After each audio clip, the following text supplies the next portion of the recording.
I have a new hobby.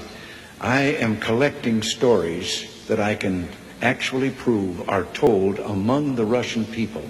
They make them up themselves, they tell them between themselves, reveals they got a great sense of humor, and they've also got a little cynical attitude about things in their country. The story was an American and a Russian arguing about their two countries, and the American said, look, in my country I can walk into the Oval Office, I can pound the president's desk and say, Mr. President, I don't like the way you're running our country. And the Russian said, I can do that. The American said, you can? He says, yes. I can go into the Kremlin, to the General Secretary's office, pound his desk and say, Mr. General Secretary, I don't like the way President Reagan's running his country. I didn't tell this one to Gorbachev. You know, there's a 10-year delay in the Soviet Union of delivery of an automobile. And you go through quite a process when you're ready to buy, and then you put up the money in advance. This man, he laid down his money, and then the fellow that was in charge said to him, okay, come back in 10 years and get your car. And he said, morning or afternoon?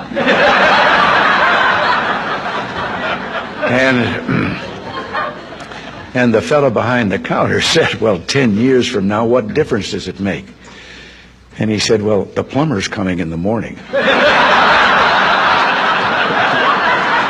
Less than one family out of 7 in the Soviet Union owns an automobile. Most of the automobiles are driven by the bureaucrats. So an order went out one day to the police that anyone caught speeding, anyone, no matter who, gets a ticket.